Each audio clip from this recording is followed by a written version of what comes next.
नमस्कार मित्रों, आपत्तिवाचक प्रत्यय पढ़ रहे थे हम और उसमें से पहला प्रत्यय पढ़ लिया हमने अ, उसके बाद कौन सा पढ़ा हमने ई, उसके बाद कौन सा पढ़ा ई, और उसके बाद हम ए पढ़ रहे थे। ओके, चलिए इसी से हम शुरुआत कर लेते हैं। अगला जो प्रत्यय था हमारा ए प्रत्यय। ओके, इस पर बात कर रहे थे। इसमें पहला एक ही उदाहरण पढ़ा था शायद, ठीक है। हाँ, और यहाँ पहला जो शब्द था गंगा, और गंगा में ए प्रत्यय लग गया और क्या बन गया? गांगे। क्या बना? गांगे। याद रखना, गांगे भीष्म को कहा जाता है। इसका वास्तविक नाम देवव्रत था और इनके पिता का नाम शांतनु था, ठीक है। और इनकी शादी किससे होती है? गंगा से होती है, और वो बार बार पुत्रों को पानी में बहा रही होती है। तो आखिरकार उन्होंने कहा इन पुत्रों को क्यों पानी में बहा रही हो? तो जो उनका जो अंतिम पुत्र होता है उसको वो शांतनु को सौंप करके वो चली जाती है। कुछ समय बाद शांतनु अपने पुत्र देवव्रत को बड़ा करता है और फिर उसके बाद वह सत्यवती से प्रेम करने लगता है। यानी कौन? उनका पिता। तो सत्यवती से जब कहा जाता है तो सत्यवती कहती है कि मेरा बेटा उत्तराधिकारी बनेगा, वो राज्य संभालेगा। तो यह बात शांतनु ने मना कर दी कि नहीं, मुझे देवव्रत को ही राजा बनाना है। तो बात वहीं खत्म हो जाती है। देवव्रत को इस बात की चिंता होती है तो वो सत्यवती से जाकर के कहता है कि आप मेरे पिता से शादी कर लीजिए, और आपकी अगर राह में मैं बाधा हूं तो मैं आजीवन ब्रह्मचारी रहूंगा, मैं विवाह नहीं करूंगा, न ही मेरी कोई संतान होगी, और आपकी जो संतान होगी उसे राजा बनाने के लिए मैं हमेशा वचनबद्ध रहूंगा। ऐसी भीषण प्रतिज्ञा की, इसलिए उसका नाम क्या पड़ा? भीष्म पड़ा। क्या पड़ा उनका नाम? भीष्म। और भीष्म का ओरिजिनल नाम क्या था? देवव्रत। ये बातें हमने अपनी कल वाली जो क्लास हुई थी उस पर बात कर ली थी। चलिए, आज का अगला शब्द है, ये शब्द है कुंती, और प्रत्यय क्या लगेगा? ए। और ऊ, मैंने आपको कहा था ऊ किस में बदलेगा? औ में, ठीक है। तो कुंती में ये बनेगा कौनते। क्या बनेगा? कौनते। लाइव वालों को देख लेते हैं, इनके भी आवाज सुनाई दे रही नहीं, कोई इश्यू तो नहीं है। नमस्ते नमस्ते सबको, ठीक है। राम राम, खमा गणी, गुड इवनिंग। एक बार कमेंट कर लीजिए फटाफट, मैं पढ़ लेता हूँ। सुनीता जी और कौन है जो भी हैं जुड़े हुए मुझे, हाँ जो भी जुड़े हैं नाम तो पढ़ दिया। सर जी राम राम, बिल्कुल। रविंद्र जी, आवाज सुनाई दे पा रही है मेरी? राधे राधे। चलिए, इसका मतलब कमेंट आ गए हैं, इसका मतलब सुनाई दे रही। ओके ओके, ठीक है, क्योंकि ओके। चलिए, तो कुंती में ए लगने से क्या बन गया? कौनते। अब ये कौनते कौन है जानने के लिए देखें अगला एपिसोड। कहानी शुरुआत कर लेते हैं। पहली कहानी आज की है ना। देखो, कुंती शाबाश, बहुत बढ़िया। महाभारत देखिए इन्होंने। कुंती जो है जब बाल्यावस्था में थी, जब उसका विवाह नहीं हुआ था, तो अपने बाल्यावस्था में उसका एक नित्य नियम था कि वह सूर्य को अर्घ देती थी, सूर्य भगवान को जल चढ़ाती थी। तो एक बार जल चढ़ाते हुए उसके मस्तिष्क में ऐसा विचार आया कि मुझे सूर्य जैसा तेजस्वी, पराक्रमी, ओजस्वी पुत्र प्राप्त हो जाए, ठीक है ना। ये कहानी स्टार्ट होती है, उससे पहले की घटना क्या वो बता रहा हूं। पहले की घटना ये, जब बाल्यावस्था में उसका दैनिक का कार्य हुआ करता था सूर्य को अर्घ देना, उसी समय में एक ऋषि आते हैं और उन ऋषि का नाम होता है दुर्वासा। क्या नाम होता है? दुर्वासा। दुर्वासा ऋषि संप्रदाय के एक ऐसे ऋषि जिनका गुस्सा एवरी टाइम नाक पे रहता था और हाथ में वो कमंडल ओम फट स्वा, है ना। यानी कि किसी को श्राप देना है तो दुर्वासा इसमें माहिर थे। तो दुर्वासा ऋषि जब आए तो उस कन्या ने यानी कुंती ने उनकी बहुत ही सेवा की। पहली बार कोई ऋषि सेवा से प्रसन्न हुआ। दुर्वासा ऋषि कुंती की सेवा से प्रसन्न हुए और उन्हें इच्छित वरदान मांगा कि बोले तुम्हें क्या चाहिए, ठीक है ना। तो उन्होंने वो आशीर्वाद दिया कि जो तुम सोचोगी, जो तुम चाहोगी वो तुम्हें प्राप्त हो जाएगा। काश ऐसा वरदान हमको मिल जाता तो हम एग्रीकल्चर सुपरवाइजर थोड़ी मांगते, हाँ, फिर तो हम और कुछ और मांगते हैं ना। हाँ, तो कुंती को वरदान मिल गया, जो तुम सोचोगी चाहोगी वो तुम्हें प्राप्त हो जाएगा। दुर्वासा तो वरदान देके चले गए, और वह सूर्य को अर्घ चढ़ा रही थी, जल चढ़ा रही थी, तो उन्होंने सूर्य को देखा, सूर्य का तेज पराक्रम, उसका ऊर्जा को देख करके वह प्रभावित हुई, और उन्होंने कहा कि मुझे सूर्य जैसा ओजस्वी पराक्रमी पुत्र प्राप्त हो जाए। अब आप सोचिए, कोई ऐसा सोच रहा और वो ये चीज भूल चुकी थी कि मैं जो चाहूंगी वो मुझे मिल जाएगा, और एकता कपूर की स्टाइल में उसे पुत्र की प्राप्ति हो गई। नाटक आप देखते हो सीरियल में, जो चाहते हो फटाफट एक्सीडेंट करवाना, पुनर्जन्म होना है, वापस पुनर्जन्म, दूसरी शादी फट तैयार, क्योंकि वहां तो जो करना है वो उनके हाथ में होता है, तो उसके पुत्र की प्राप्ति हो गई। अब लोक लाज से बचने के लिए विवाह से पहले पुत्र होना लोक मर्यादा के विरुद्ध है, इसलिए उस कन्या ने यानी उस कुंती ने अपने पुत्र को पानी में बहा दिया। वह सूर्य का आशीर्वाद था, यानी सूर्य के तेज और पराक्रम को लेकर के पैदा हुआ था, इसलिए वह उसके पालक पिता माने गए सूर्य भगवान। इसलिए सूर्य भगवान रक्षा करते हैं उसको, और उसको कवच और कुंडल दे करके उसको पैदा करते हैं, और वो टोकरी में बहा दिया जाता है, और बहता हुआ वो बालक जा रहा है। कहानी में पुनः ट्विस्ट आता है, और ऐसी जगह पर जाकर के वो टोकरी रुकती है जिस व्यक्ति के पहले से कोई संतान नहीं होती है।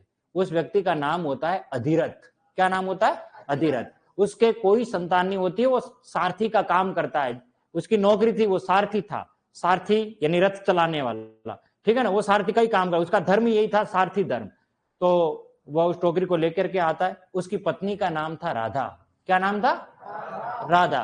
तो उन्होंने देखा भगवान ने हमें कोई औलाद नहीं दी, लेकिन इस टोकरी में हमें औलाद दी है, हम इसकी परवरिश करेंगे, हम इसको पाल पोस कर बड़ा करेंगे। अब वो बालक किनका हो गया? अधिरथ का हो गया, और अधिरथ और राधा दोनों मिल करके उस बालक की परवरिश करते हैं। तो उस बालक को लेकर के परवरिश किया किसने? राधा ने। इसलिए वो बालक क्या कहलाया? राधे। मैं आपको बताऊंगा प्रश्न किस तरीके से बनने वाला है। राधा से क्या बन गया? राधे।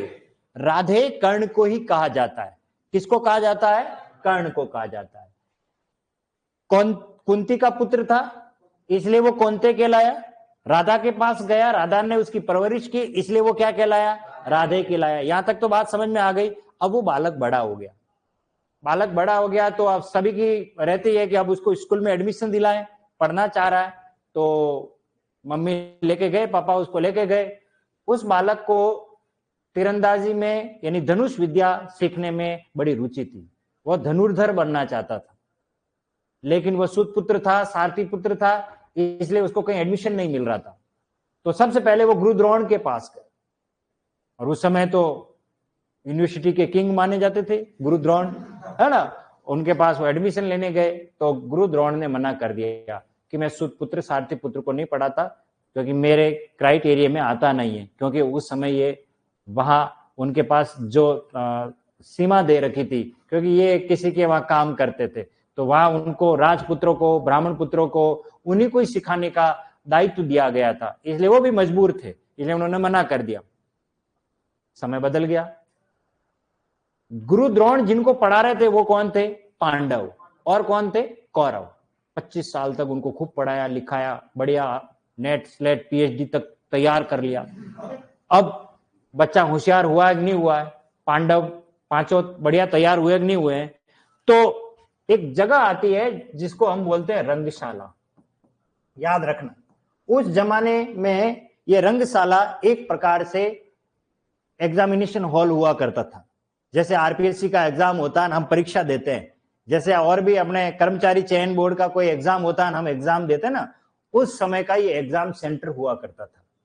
एग्जाम सेंटर का मतलब ये कि यहाँ जो भी पढ़ के आया है वो अपने कौशल को दिखाता है। सारे लोग वहां बैठते थे, राजा ही नहीं, और राजा के राज्य में रहने वाली आम जनता भी आकर के उन सभी राजकुमारों को देखती है कौन क्या क्या सीख करके आया।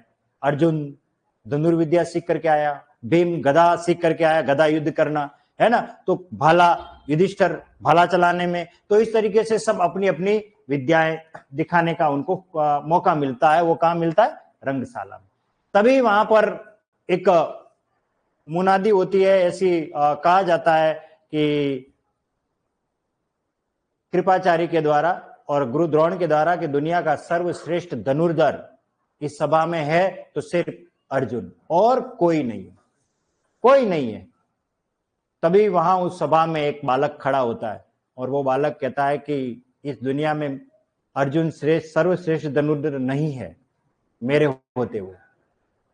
क्या कहा उस बालक ने कि मेरे रहते हुए अर्जुन दुनिया का श्रेष्ठ सर्वश्रेष्ठ धनुर्धर नहीं हो सकता। तभी गुरु द्रोण और कृपाचार्य उस बालक से पूछते हु आर यू, सवाल किया जाता तुम कौन हो। तब कहानी फ्लैशबैक में जाती है, कहानी फ्लैशबैक में जाती है और कहां से आरंभ हो रही कहानी और किधर लेके आया हूं मैं, आप देखिए। जब वो बालक कर्ण पढ़ने के लिए गुरु द्रोण के पास जाता है तो गुरु द्रोण ने मना कर लिया। तब फिर वो बालक जाता है पढ़ने के लिए परशुराम जी के पास। किसके पास? परशुराम जी के पास जाता है। लेकिन समस्या तो वो की वही थी, अगर आप छठी में एडमिशन लेना चाहते हो तो 5वीं की टीसी लाओ। बात समझ में आ रही है आपको? यानी कि गुरु परशुराम जी के पास भी जाएंगे तब भी वो मना ही करेंगे। इसलिए कर्ण जो है वो ब्राह्मण का वेश धारण करते हुए एडमिशन ले लेता है, यानी कि जाली डिग्री दिखा करके, 5वीं की मार्कशीट दिखा करके, जाली आधार कार्ड दिखा करके, और वो एडमिशन लेता कहां पर? परशुराम जी के पास। और उसे ब्राह्मण मानते हुए परशुराम जी उसको खूब पढ़ाते लिखाते, बढ़िया तैयारी कर देते हैं। ठीक है। अब एक समय ऐसा आता है कि वह बालक किसी पेड़ के छांव में बैठा हुआ होता है और अपनी जंघाओं पर परशुराम जी जो होते हैं यानी उसकी जंघाओं पर मस्तक रख करके सो रहे होते हैं। आप सोचिए, कोई गुरु अपने शिष्य की गोद में मस्तक रख करके अगर सो जाता है तो उस शिष्य के लिए कितनी बड़ी उपलब्धि है कि इस गुरु के प्रति मेरी आत्मीयता कितनी है ना। तो और वास्तव में बहुत गुरु भक्त था वो। कर्ण की जो सबसे बड़ी बात है वो गुरु भक्ति। उसी समय एक कीड़ा आता है और कर्ण की जंघा को काटता, और इतना तेज काट रहा होता है वो सहन करता है। कौन? कर्ण। क्यों सहन करता है? क्योंकि अगर वो पैर को हटा देगा तो गुरुजी की नींद भंग हो जाएगी, इसलिए वो सहन करता है। बहुत देर तक सहन करता ही रहता है, लेकिन गुरुजी आराम से सो रहे होते हैं। जैसे ही स्वाभाविक नींद खुलती है परशुराम जी की, तो उनका पैर जो होता है वो खून से लथपथ हो रहा होता है। तो गुरुजी तुरंत समझ जाते हैं कि जिसकी जंघा पर मैं अपना मस्तक रख के सोया हुआ और उसका पैर इतना लहूलुहान हो रहा है, लेकिन ये टस से मस नहीं हुआ, कोई बात नहीं। तो फिर परशुराम जी ने पूछा, उससे सवाल किया। क्या सवाल किया? हु आर यू, कौन हो तुम? तुम ब्राह्मण नहीं हो सकते, ब्राह्मण में इतना सामर्थ्य इतनी सहनशीलता नहीं हो सकती, बताओ तुम कौन है? तो उसने कहा मैं सूत पुत्र हूं, मैं सारथी पुत्र हूं, मैंने एडमिशन लिया ब्राह्मण का वेश धारण करके। तो इसका मतलब गुरु से उसने छल किया, गुरु से उसने छल और कपट से पढ़ाई की, पूरा विद्या अर्जित की। तभी परशुराम जी ने उसे शाप दिया कि जिस छल जिस कपट से तूने ये विद्या अर्जित की है, जीवन का तेरा परम शत्रु जो तेरे सामने होगा, और जिस समय तुझे इस विद्या की परम आवश्यकता होगी, या यूं कह सकते हो कि जब तुम सलेक्शन के द्वार पे खड़े होंगे और तुम्हें इन सब डिग्रियों की सख्त आवश्यकता होगी, उस समय मैं तुम्हें ये वरदान नहीं दे करके श्राप दे रहा हूं कि तुम्हारी ये सभी डिग्रियां जिस यूनिवर्सिटी से हुई है उस यूनिवर्सिटी की डिग्री जो है वो मान्यता रद्द हो जाएगी। क्या कहा? मतलब कुल मिलाकर के ये श्राप दिया कि तुमने जो पढ़ाई की है वो तुम्हारी निष्फल हो जाएगी। इसलिए महाभारत के उस प्रसंग को देखिए, जब कर्ण का परम शत्रु कौन होता है? अर्जुन। जब उससे लड़ाई कर रहा होता है तो उसका रथ का पहिया जमीन में गड़ जाता है। ये सब उसी वजह से होता है। और उसके अलावा वो जितने भी शस्त्रों का प्रहार कर रहा होता है वो अर्जुन पर निष्फल होते हैं, क्योंकि उसने छल और कपट से विद्या अर्जित की थी। तो इससे ये सीखने मिलता है कि कभी भी अपने गुरु से छल और कपट नहीं करना चाहिए। क्योंकि बड़ी आत्मीयता और बड़े हृदय भाव से जब आशीर्वाद दिया जाता ना, वो आशीर्वाद बहुत मतलब ये कह सकते हो सफल होता है। इसलिए कोई भी गुरु हो और उससे आप जब पढ़ते हो तो उससे हमेशा क्या रखें? निष्ठा रखें, उनको कभी धोखे में नहीं रखें। मतलब ये चीजें हमको सीखने मिलती है। तो वो बालक रंगशाला में आया और रंगशाला में जब ये बात की हु आर यू, तब उसने कहा कि मैं सारथी पुत्र कर्ण हूं। तो तब फिर गुरु द्रोण ने कहा कि यहाँ राजाओं के बच्चों की और ब्राह्मणों की प्रतियोगिता हो रही है, तुम्हारी प्रतियोगिता नहीं है। तो उसी समय दौड़ता हुआ आता है कौन? दुर्योधन, और माथे पर तिलक लगा करके इसको अंग देश का राजा बना लेता है। किसको? कर्ण को। इसलिए कर्ण को अंगराज कहा जाता है। अंगराज कर्ण की जय हो, उस सभा में ऐसी जय जयकार होने लग जाती है। अब वो टेक्निकली किसी देश का राजा बन गया, तो अब वो युद्ध भूमि में आ सकता है। फिर अर्जुन और कर्ण का वहां पर युद्ध होता है, और ऐसा युद्ध होता है, मतलब ऐसा दोनों में क्या द्वंद्व होता है कि कोई हार ही नहीं रहा होता है। तब फिर ये कहानी फ्लैशबैक में जाती है कि यार ये ऐसा कौन सा बालक है, कहां से ये पढ़ाई करके आया है जिसको हमने तो पढ़ाया नहीं। और वो बोले, जिसने वो गुरु द्रोण के पास जब गया था परशुराम, तब उसको वहां एडमिशन नहीं दिया। बोले तुम नहीं तो तुम्हारे पप्पा से सीख करके आऊंगा, मतलब तुम्हारे गुरु से सीख करके आऊंगा। और गुरु द्रोण के गुरु कौन थे? परशुराम। यानी कि गुरु के गुरु को से वो सीख करके आया था, तो कुछ तो भारी होगा ही, है ना। लेकिन कर्ण के साथ जो हुआ वो अच्छा भी नहीं हुआ। खैर, ये तो महाभारत के एक प्रसंग की बात हुई। तो कुंती का पुत्र क्या कहलाया? कौन्ते। राधा से क्या बन गया? राधे। ठीक है, ये अब ध्यान रखना, अब ये परीक्षा में ऐसे आएगा, राधे कृष्ण। हमारे यहाँ क्या एक किंवदंती बनी हुई है, हम जो सोचते हैं वो दिमाग में क्लियर हो जाता है। जैसे राधा कृष्ण की बात करते हैं, हमारे मस्तिष्क में राधा कृष्ण राधा कृष्ण राधा कृष्ण ही छाया हुआ। अब प्रश्न यह है कि राधे कृष्ण में राधे का अर्थ है? Option A Radha, option B और कोई दूसरा नाम दे दिया जाएगा, जो कृष्ण के ज्यादा क्लोज होंगे उनका नाम दे दिया। लेकिन ध्यान रखना, राधे कृष्ण में राधे का मतलब कहीं राधा नहीं है। राधे का मतलब कौन है? कर्ण है, क्योंकि वो राधा का पुत्र था। ये ध्यान रखना, ठीक है ना। अगर यहां राधे ना लेकर के राधा हो तो मामला अलग है। बात समझ में आ गई ना। तो ऐसा नहीं कि जल्दबाजी में राधे का कृष्ण राधे का मतलब राधा होता है, नहीं होता। ये ध्यान रखना, राधे कहा जाता है कर्ण को। इसी प्रकार ये एक शब्द है अग्नि। अग्नि में प्रत्यय क्या लगेगा? ए, और क्या बन जाएगा? आग्नेय। ठीक है। इसी प्रकार ये शब्द है पथ। पथ में ए लगा तो क्या बनेगा? पाथेय। पाथेय, पाथेय जो रास्तों में खाने के लिए भोजन होता है उसको भी पाथे कहा जाता है। पाथे कर्ण वगैरह कई हमने आपने पढ़ लिया होगा। इसी प्रकार से देखिए ये एक शब्द है भगिनी। ठीक है, प्रत्यय क्या लगा? ये, और ये बनेगा भागिनेय। इस तरीके से बन जाएगा, भागिनेय बनेगा।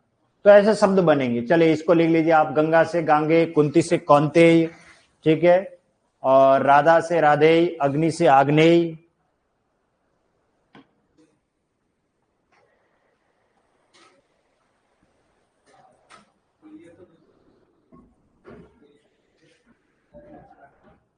नहीं नहीं, ये वाला इस तरीके से।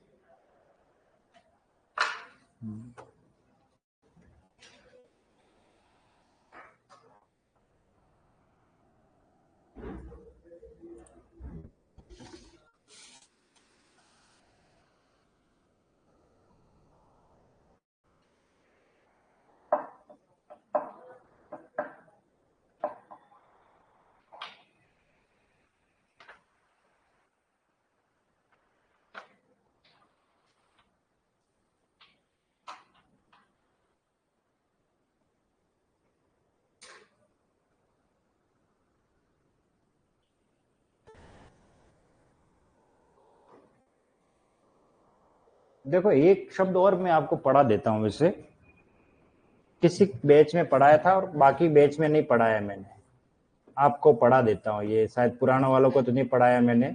विनीता में ए लगेगा, ये बनेगा वैनते।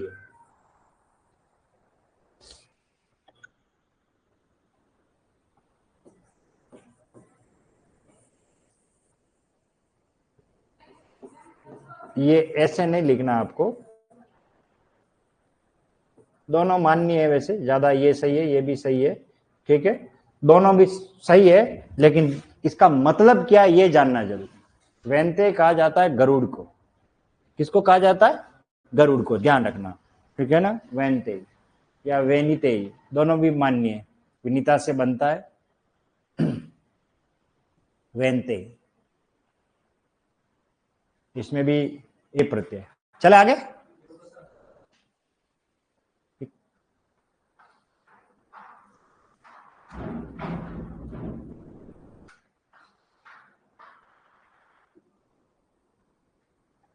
हो गया।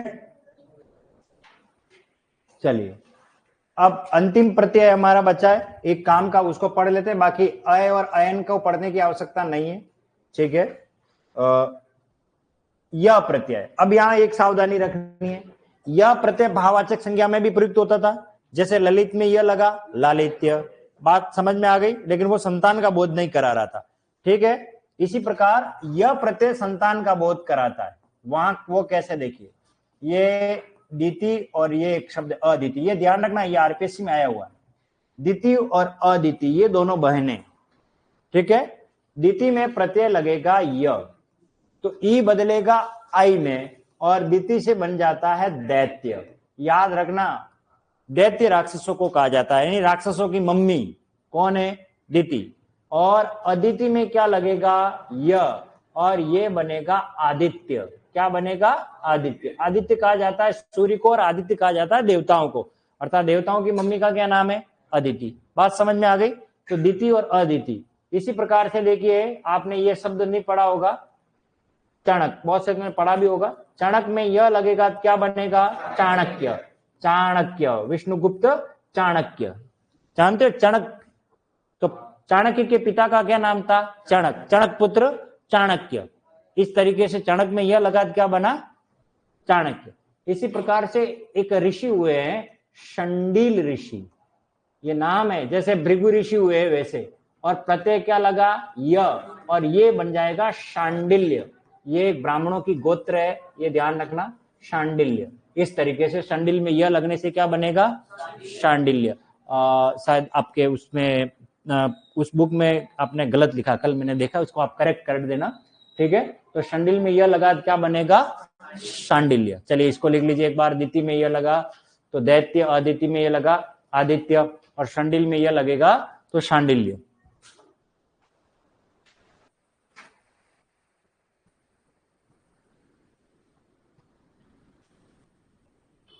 ये ब्राह्मणों की गोत्र है, ये ध्यान रखना।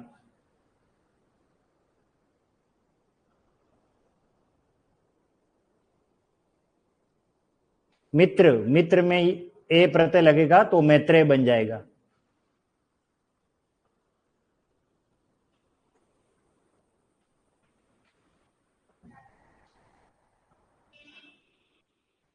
कंप्लीट।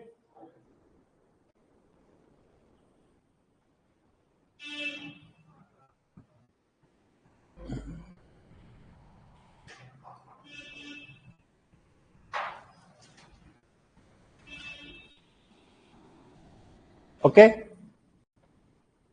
इसके अलावा वो आपके काम के नहीं है, पर मैं आपको पढ़ा लेता हूं। जैसे अयन है, ये लिखने की कोई आवश्यकता नहीं है। अयन, जैसे राम में अयन लगा तो बन जाएगा रामायण। क्या बना, रामायण। ठीक है ना, इस तरीके से बनेगा। ठीक है। इसी प्रकार एक शब्द आपको मैंने पढ़ाया आयन, ठीक है ना। जैसे ये शब्द है संस्कृति, प्रत्यय लगेगा आयन और ये बन जाएगा सांस्कृत्यायन। अब ये क्यों बनेगा सांस्कृत्यायन, ई, जहां भी ई आता है मैंने आपको बताया था, ई किस में बदलता है, य में। जैसे मनु आया तो ऊ किस में बदला था, व में। तो जब भी ई अंत में स्वर आता है तो वो हम किसको बदल देते हैं, य में, और आ की मात्रा लगा देते हैं तो वो ये बन जाता है ये सांस्कृत्यायन। खाली इसको ध्यान रखना है कि यहाँ मूल शब्द हो सकता है इसका संधि विच्छेद पूछ दे, तो इसका संधि विच्छेद तो यही होगा, संस्कृति प्लस आयन। और यहाँ इस आयन प्रत्यय के प्रभाव से ये जो स है ये किस में आ जाता है, सा में आ जाता है। इस तरीके ये शब्द आपको नहीं है तो फर्स्ट ग्रेड और सेकंड ग्रेड और उन हिंदी में ज्यादातर पूछे जाते हैं, पर ये कोई काम के नहीं है इतने। और आपको ये मैं वैसे पढ़ा चुका हूं, किसमें पढ़ाया मैंने, दीर्घ संधि में हमने इस पर बात कर ली थी। क्लियर। अब बात करते हैं शुरुआत से। जब मैं आया था तब मैंने आपको कहा था कि प्रत्यय दो प्रकार के होते हैं, कृत प्रत्यय और तद्धित प्रत्यय। अब हम उन कृत प्रत्यय के पांचों भेदों को पुनः पढ़ेंगे और बाकी तद्धित प्रत्यय की जो 7 भेद है उनको पढ़ेंगे। इसके अलावा कुछ प्रत्यय ऐसे हैं जो हमने विदेशों से लिए हैं, उन पर हम बात करेंगे। कुछ ऐसे प्रत्यय हैं जो संस्कृत के हैं, जो परीक्षा के लिए अति महत्वपूर्ण है, उन पर हम बात करेंगे। फिर उसके बाद आपका ये प्रत्यय का टॉपिक समाप्त हो जाएगा। ठीक है, अब आपको लिखना कैसे है तो उसको पहले थोड़ा क्लियर कर लेते हैं। जब मैंने आपको पढ़ाना स्टार्ट किया तो प्रत्यय को 2 भागों में डिवाइड किया था, कृत प्रत्यय और तद्धित प्रत्यय। कुछ याद आ रहा आपको? ठीक है, और मैंने एक बात कही थी कि कृत प्रत्यय किसमें लगते हैं? क्रिया में। किसमें लगेंगे? क्रिया में लगने वाले प्रत्यय। और तद्धित प्रत्यय किसमें लगते हैं? संज्ञा या फिर सर्वनाम या फिर विशेषण। ओके, ये भी पढ़ लिया था हमने। संज्ञा, सर्वनाम, विशेषण में कृत प्रत्यय के कितने भेद हैं? 5। कर्तृवाचक कृत प्रत्यय, कर्मवाचक कृत प्रत्यय, करणवाचक कृत प्रत्यय, भाववाचक कृत प्रत्यय और क्रियाबोधक कृत प्रत्यय। ओके, फिर तद्धित प्रत्यय के कितने भेद हैं? 7 भेद है। कर्तृवाचक तद्धित प्रत्यय, भाववाचक तद्धित प्रत्यय, गुणवाचक तद्धित प्रत्यय, ऊनतावाचक तद्धित। ये जो ऊनता है इसका दूसरा नाम है लघुता बोधक। लघुता बोधक, यानी ध्यान रखना, लघुता बोधक का मतलब होता है छोटा बना लेना। ठीक है, फिर है स्त्रीवाचक, फिर संबंधवाचक, फिर अपत्य। अपत्य का मतलब है संतान का बोध कराने वाला। क्लियर? अब आपको क्या करना है, अपनी कॉपी में सबसे पहले हेडिंग डालना है कृत प्रत्यय। लिखने की शैली समझा रहा हूं, कैसे लिखना है। हेडिंग डालोगे कृत प्रत्यय। ओके, पहले लिखने का इस काम करना है। फिर कर्तृवाचक कृत प्रत्यय। अब देखो अकड़, अख ऐसे लिख रखा ना, तो ध्यान रखना इधर आपको नहीं लिखना है। आप अपनी कॉपी में ऊपर से नीचे एक एक जो लाइन है ना, उस लाइन में पहले अकड़ लिखोगे, फिर अक लिखोगे, फिर आकू, फिर आड़ी, फिर एरा और फिर वाला, ऐसे नीचे लिख देना। हाँ, फिर राइट हैंड साइड की जगह खाली छोड़ना। मैं उदाहरण बताऊंगा, जैसे भूलने वाला क्या कहलाता है? बुलक्कड़। कूदने वाला क्या कहलाता है? कुदक्कड़। बात समझ में आ गई ना? तो ऐसे में उदाहरण बताऊंगा इस साइड में। तो पहले तो आप हेडिंग डाल दीजिए कृत प्रत्यय।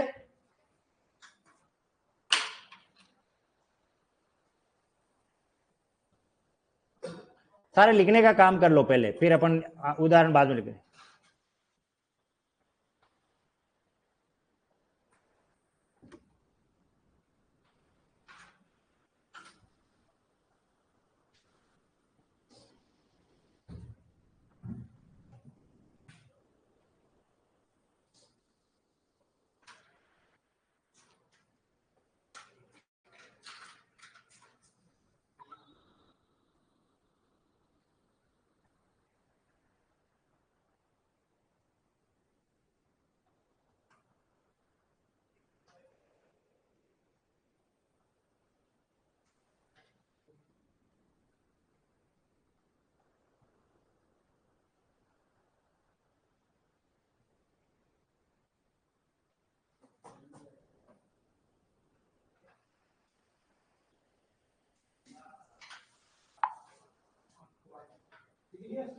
लिख ले।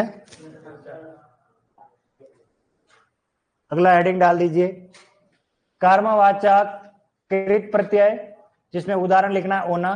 फिर करणवाचक कृत प्रत्यय।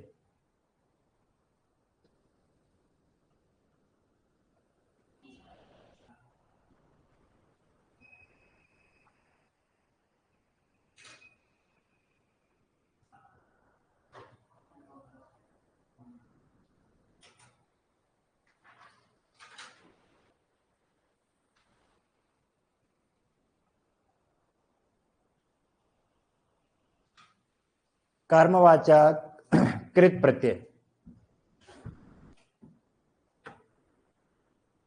होना। लिख लिया ये?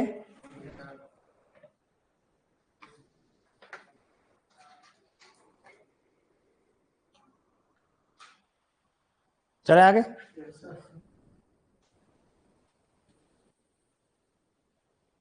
अगला है भाववाचक कृत प्रत्यय। आ, अत, आई, आव, आवा, आवट, आहट। क्रियाबोधक कृत प्रत्यय में लिखिए हुआ।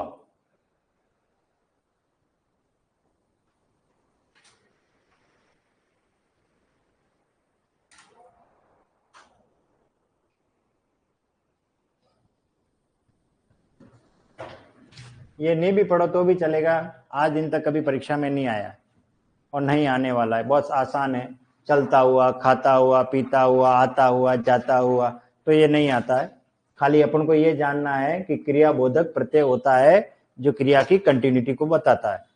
ठीक है, बस इतना ही ध्यान रखना। लिख लिया ये?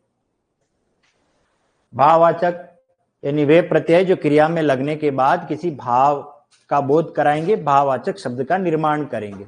ठीक है, जैसे आवट प्रत्यय लगेगा तो जैसे सजाने का भाव सजावट, ठीक है, लिखने का भाव लिखावट, ऐसे शब्द आएंगे, बहुत कॉमन है ये।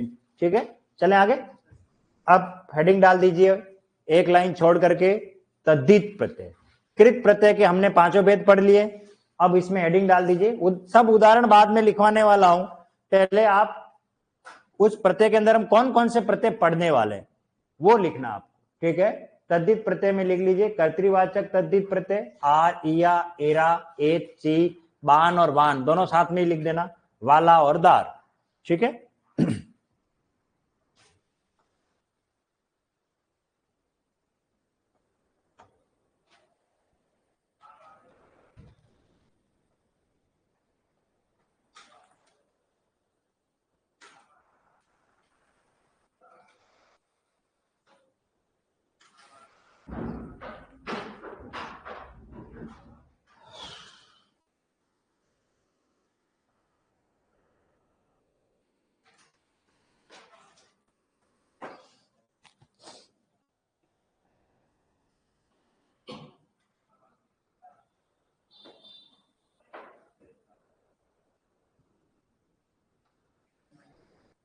लिख लिया?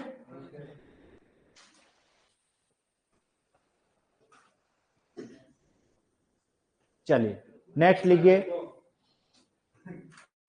आराम से लिखिए, कोई बात नहीं।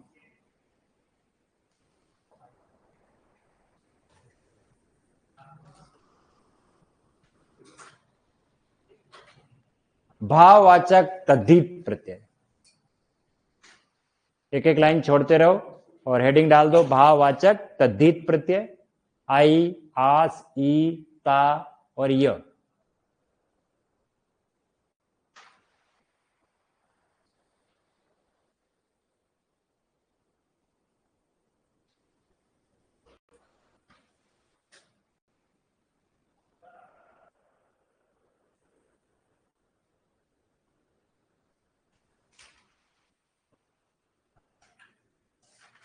लिख लिया?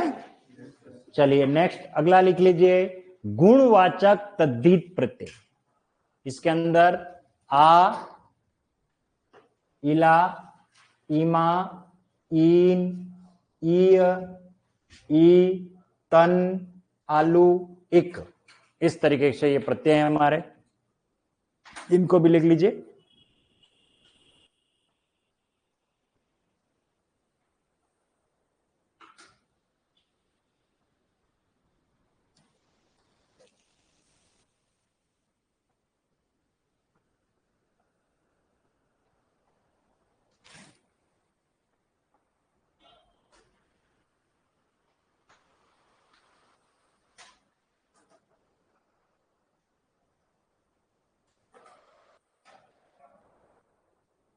चले नेक्स्ट, चौथे नंबर पर आएगा ऊनतावाचक तद्धित प्रत्यय। ऊनतावाचक को मैंने आपको क्या नाम दिया था? लघुता बोधक। लघुता बोधक याद रखना, लघुता बोधक का मतलब होता है छोटा बना देंगे, जिसमें ई, इया, उआ और ओला, ये ध्यान रखना।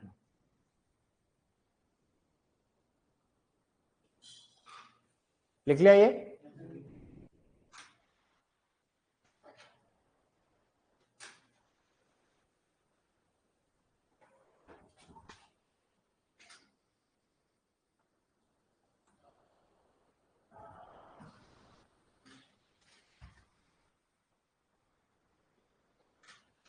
चले अगला, स्त्रीवाचक तद्धित प्रत्यय।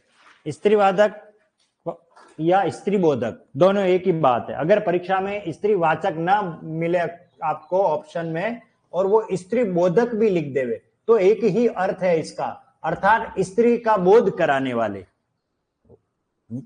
वही स्त्रीवाचक कहलाते हैं। स्त्रीबोधक ई, आनी, आइन, ई और नी।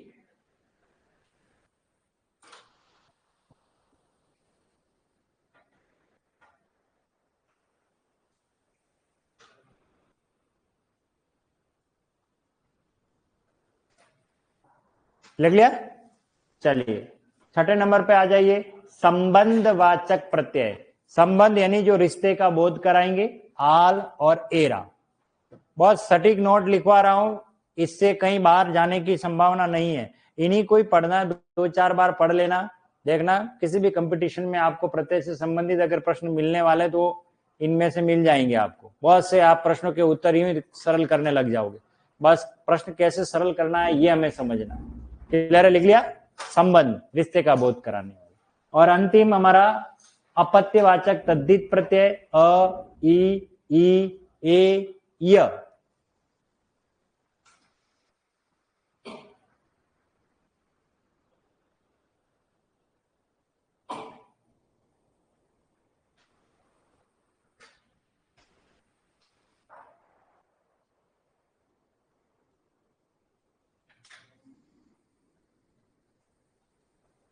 लिख लिया?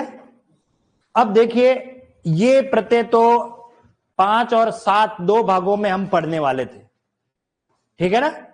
अब आपको क्या पढ़ना है इसके अंदर, जब मैं पढ़ाना स्टार्ट करूंगा उस समय आपको किन प्रत्यय को सबसे ज्यादा गंभीरता से पढ़ना है वो पहले मैं बता देता हूं। याद करो जब मैंने उपसर्ग पढ़ाया स्टार्ट किए थे, मैंने 22 में से 9 उपसर्ग विशेष बताए थे। इनको आप ज्यादा गहराई के साथ पढ़ोगे। इसमें से भी आपको कौन सा प्रत्यय है जो सबसे ज्यादा पढ़ना है उसका कारण बता रहा हूं, क्योंकि पेपर सेटर के हाथ खुले हुए हैं। और वो प्रत्यय कौन सा है, अपनी कॉपी में सब जगह पर जहां मैं प्रत्यय जो टॉपिक पढ़ा रहा हूं उसमें उस प्रत्यय को आप गोला करना कि ये प्रत्यय कितनी जगह पर आया। और वो आपका प्रत्यय है, देखो ई। अभी देखो अपत्यवाचक में ई प्रत्यय आया कि नहीं आया, देखो आया। फिर वापस बैक आते हैं,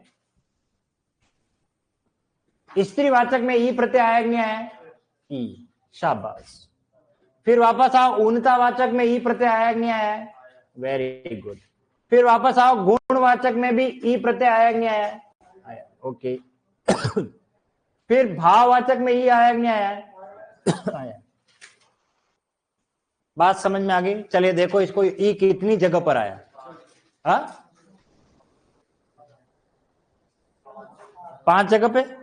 अब आप सोचिए एक ही प्रत्यय 5 अलग अलग शब्दों का निर्माण कर रहा है, लेकिन सब में प्रत्यय तो ई है, प्रत्यय तो ई है।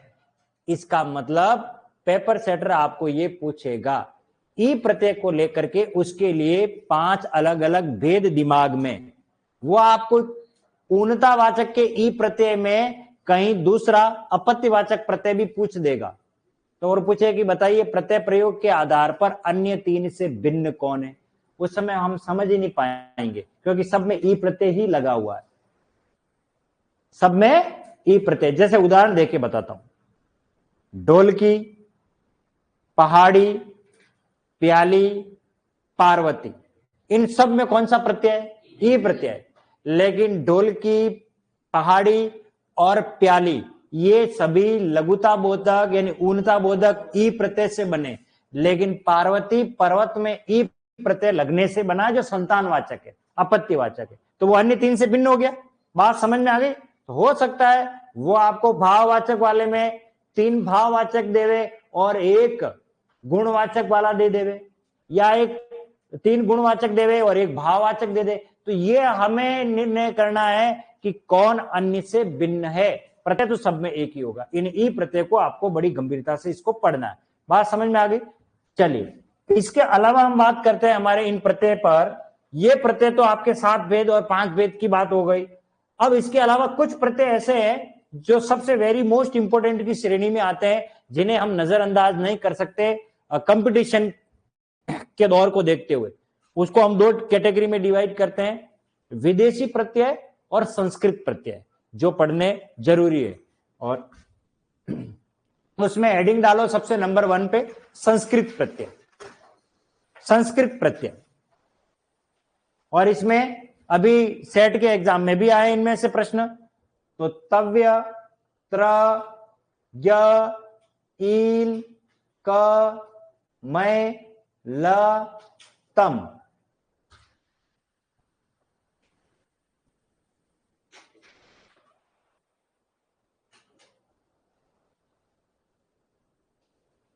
जो लाइव पढ़ रहे हैं और वो कोई प्रत्यय रह भी जाए तो कोई बात नहीं है, आप, मैं शुरू से वापस आऊंगा, इन सब पर बात करूंगा, क्योंकि मुझे इनमें सबके उदाहरण लिखवाने, तो आपके सामने वैसे प्रत्यय रहने वाले, घबराने की आवश्यकता नहीं है।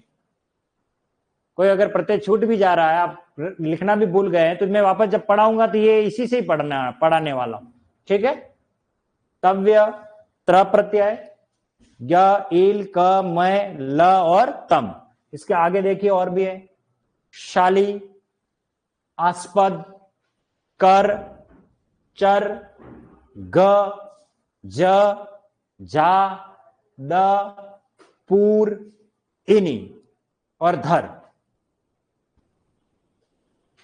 ये आपके संस्कृत के प्रत्यय हैं और यहां से खूब प्रश्न बने हुए हैं, विशेष तौर से इन्हीं प्रत्यय से बना हुआ है, ठीक है। ये सारगर्भित नोट्स हैं, ये जो प्रत्यय लिखवा रहा हूं।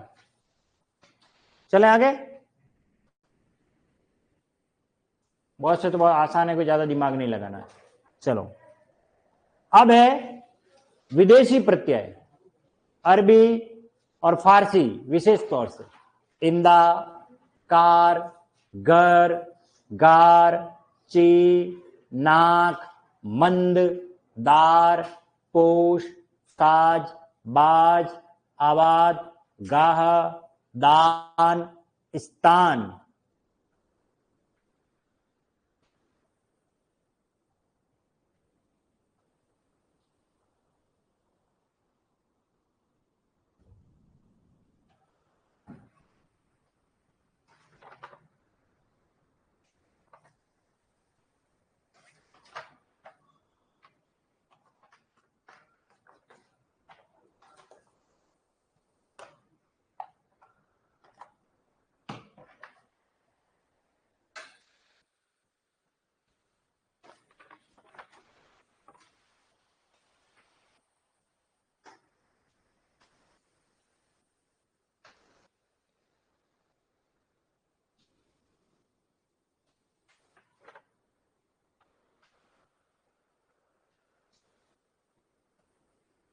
कंप्लीट।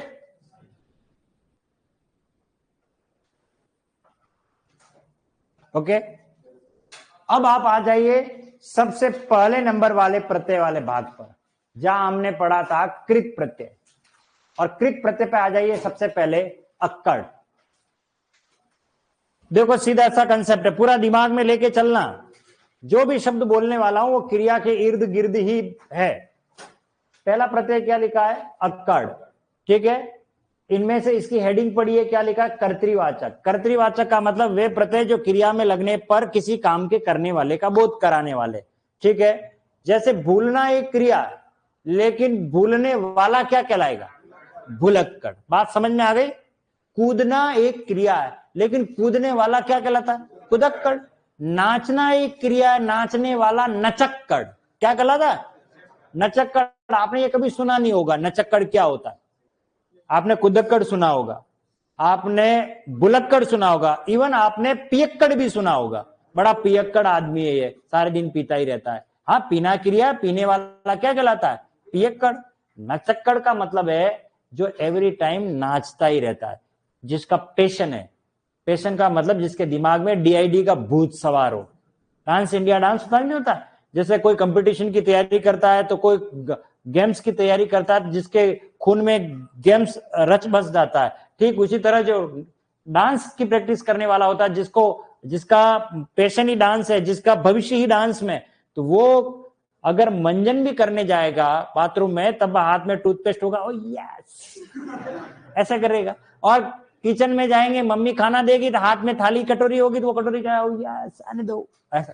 बस वो मतलब नाचने वाला एवरी टाइम, चाहे वो टावल ले वो हाथ में लेके जाएगा। तो आपको पता है सलमान खान, वो गाना आया था, कौन सा गाना आया था पता नहीं, बाथरूम का एक गाना आया था, वो जीने के है 4 दिन, वो गाना ना, उसको देखना, वो सलमान खान टावल लेके नाचता है ना। हाँ, तो ऐसे कोई बता रहा हूं, तो नाचने वाला क्या कहलाता है? नचक्कड़ कहलाता है। ये आपने कभी शब्द सुना नहीं है, इसका मतलब बता रहा हूं। तो लिखिए, इसमें उदाहरण लिखिए, बुलक्कड़। बुलक्कड़ किस में लिखना है? अक्कड़ में। फिर लिखिए कुदक्कड़, नचक्कड़, पियक्कड़। और घूमने वाला क्या कहलाता है? घुमक्कड़। अब आप मुझे बताइए, अगर परीक्षा में आ गया घुमक्कड़, कुदक्कड़, पियक्कड़, नचक्कड़, इन सब में कॉमन बात क्या आ रही है? अक्कड़ आ रही है कि नहीं आ रही है ध्वनि? अक्कड़ ध्वनि कॉमन है। बात समझ में आ गई? अब आपसे सवाल पूछेंगे परीक्षा में कि बताइए किसमें अक्कड़ प्रत्यय नहीं है? किसमें अक्कड़ प्रत्यय नहीं है? पियक्कड़, घुमक्कड़, नचक्कड़, कुदक्कड़, लिख लिया। अब परीक्षा में पूछेंगे किसमें अक्कड़ प्रत्यय नहीं है? घुमक्कड़, पियक्कड़, नचक्कड़, नेहा कक्कड़। हाँ, वहां वो कक्कड़ आ रहा है, या सोनू कक्कड़, नेहा कक्कड़, तो वो टोनी कक्कड़, तो वो कक्कड़ देखो, उसमें कोई अक्कड़ बक्कड़ नहीं है, ध्यान रखना। अक्कड़ बक्कड़ भी आ जाए तो ध्यान रखना। चलिए अगला कौन सा हमारा? अक। लिखिए, अक प्रत्यय, चलाना एक क्रिया है। चलाने वाला कौन होता है? चालक। लिखिए चालक। इसमें क्या बनेगा? चालक, चलाने वाला। लिखने वाला क्या कहलाएगा? लेखक। शाबाश। वाचन करने वाला क्या कहलाता है? वाचक। पाठ को पढ़ने वाला क्या कहलाता है? पाठक। गाने वाला क्या कहलाता है? सब क्रिया से बने हुए शब्द हैं, चालक, पाठक, ठीक है, लेखक। और दौड़ने वाला क्या कहलाता है? दौड़क नहीं कहलाता, वेंडा, धावक। क्या कहलाता है? धावक। हाँ, धाव, ये संस्कृत में संस्कृत धातु है ना। तो धावक, चालक, लेखक, ठीक है। परीक्षा में क्या आ गया? बताइए किसमें अक प्रत्यय नहीं है? किसमें अक प्रत्यय नहीं है? चालक, लेखक, गायक, पाठक, फाटक। अक ध्वनि तो आ रही है पर प्रत्यय नहीं है। चलिए अगला प्रत्यय बोलो, कौन है हमारा? आकू। आकू। देखो, लड़ना क्रिया है, और लड़ने वाला क्या कहलाता है? लड़ाकू। हमारा पड़ोसी देश है, बड़ा लड़ाकू है, सारे दिन लड़ाई पे आ जाता है, ठीक है ना। बड़े लड़ाकू बहू मिली है उसको, सारे दिन लड़ाई करती रहती है। अरे ये लड़का बड़ा पढ़ाकू है, सारे दिन पढ़ता रहता है, पढ़ाकू। पढ़ाकू, पढ़ाकू। इसी तरीके से उड़ने वाला क्या होगा?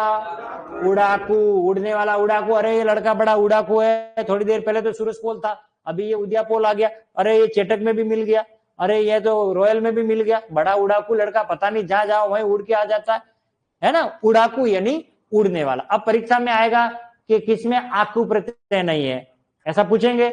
लड़ाकू, पढ़ाकू, उड़ाकू, चाकू। चाकू में नहीं है।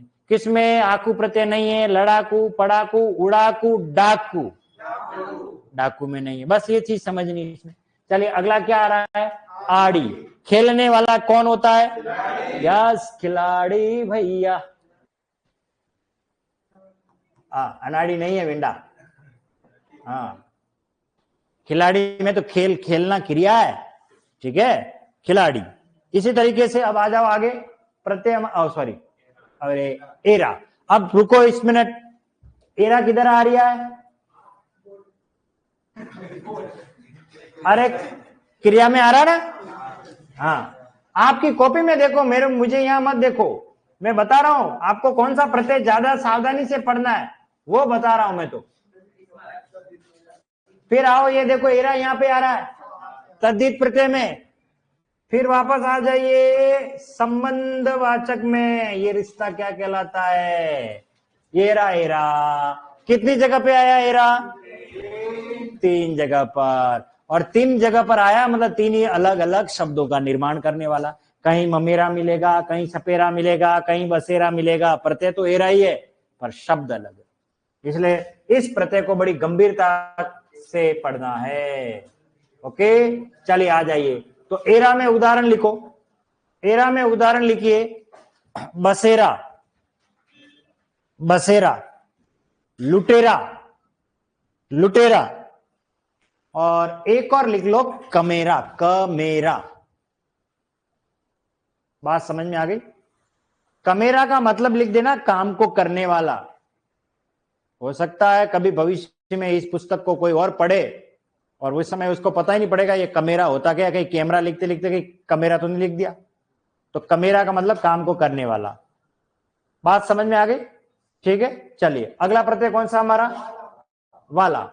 ये वाला 2 जगह मिलने वाला है, एक तो यहां, और तद्धित प्रत्यय का पहला भेद पढ़ो, देखो कर्तृवाचक तद्धित प्रत्यय, देखो उसमें भी वाला है, पर दोनों में अंतर समझ लीजिए, कोई फर्क नहीं है। एक क्रिया में लग रहा है और एक संज्ञा सर्वनाम में लगे, विशेषण में लगने वाला, नंबर 1। लेकिन एक बात याद रखना, अगर संज्ञा सर्वनाम में लगता है, विशेषण में लगता है, तो वो जुड़ा हुआ होगा, और क्रिया में लगेगा तो जुड़ा हुआ नहीं होगा, फिर भी वो प्रत्यय माना जाएगा। जैसे लिखने वाला, कहने वाला, बोलने वाला, आने वाला, जाने वाला, खाने वाला, पीने वाला, इन सब में क्रियाएं, तो ये यहां पर आएंगे। लेकिन दूध वाला, चाय वाला, अखबार वाला, सब्जी वाला, ठेले वाला, इनमें सभी संज्ञाएं, इसमें वाला जुड़ा हुआ लिखा जाएगा। बात समझ में आ गई? तो यहां आप लिखो लिखने वाला, लिखने और वाला अलग अलग लिखोगे। लिखने वाला, खेलने वाला, दौड़ने वाला, आने वाला, जाने वाला, रोने वाला, कुछ भी लिख दो, 2-3 जानने के लिए। आई बात चमचे में? समझ में आई? यूं चले आगे। चलिए अगला प्रत्यय कौन है? कर्म। कहां है ये? कर्म फूट गए। अरे कर्म नहीं है, कर्म है। हाँ, ये कर्म तो मर गए, मेरे कर्म फूट गए, तुमको पढ़ा रहा हूं। कर्म कहां है? कर्म है, ये बोल ही गलत रहे हम। कर्म नहीं होता है ना, कर्मवाचक होता है। हाँ, और क्या, थोड़ी शर्म रखो, कर्म बोलो। ठीक है, कर्म कहां है? ये कर्म है, ये कर्म, कर्म, कर्मण्येवाधिकारस्ते मा फलेषु कदाचन, वो वाला कर्म है। कर्म करते जाओ, फल की इच्छा मत करो, वो कर्म है, ये ध्यान रखना, कर्म है।